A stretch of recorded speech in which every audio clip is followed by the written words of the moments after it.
Send on me fast the magic spell you cast.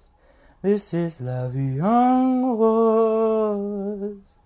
When you kiss me, heaven sighs. You spent 1 year, 1 full year, in the Middle East, in a beautiful country, Syria. Can you tell us something about that?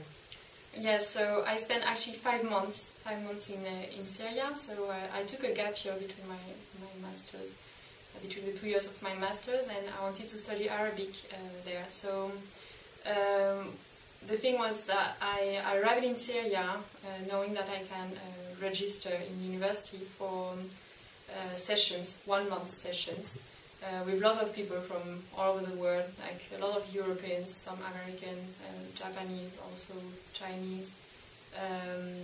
All of them wanted to learn Arabic, some of them because they want to stay in Syria or they want to work in the Middle East, other because they have roots in the family, Arabic speaking family.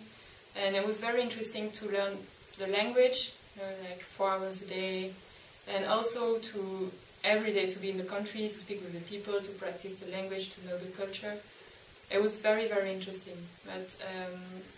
But also I realized that it's difficult to live in the country that's not yours, because you experience that sometimes you don't know how to behave, you don't know what to say, and it's very tiring to be always thinking that you said something wrong or you behave wrongly.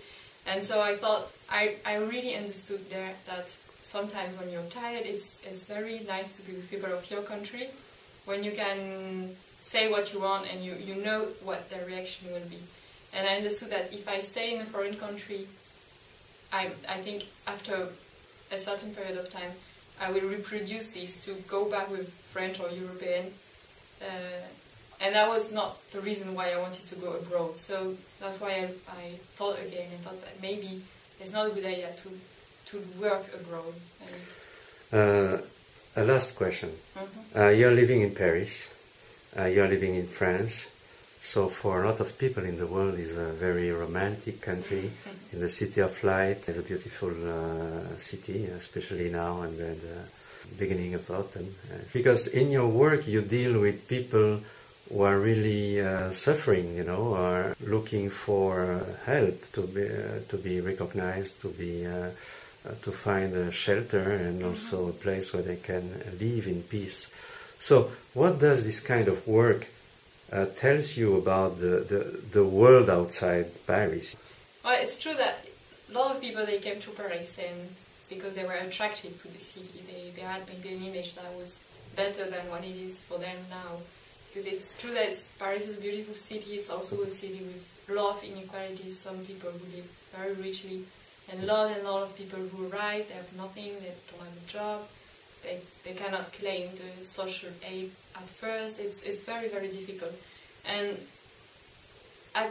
But even if it's very, very hard, a lot of the people that I work with, they escaped a reality that was so difficult, especially discrimination, war, or a lot of problems, even family problems.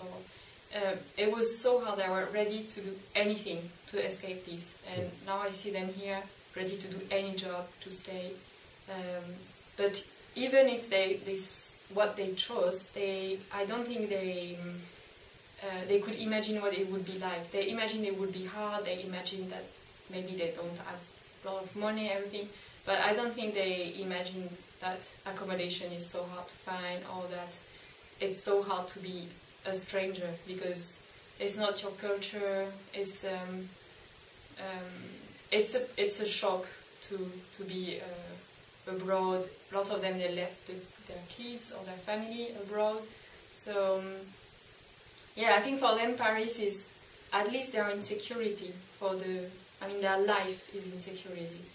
But everything else is to build, like from the beginning. It's a new beginning, and it's very, very hard, even if there are insecurity. My eyes, I see la vie en rose. When you press me to your heart, I'm in a world apart, a world where roses bloom. And when you speak, angels sing from above. Everyday words seem to turn into love songs.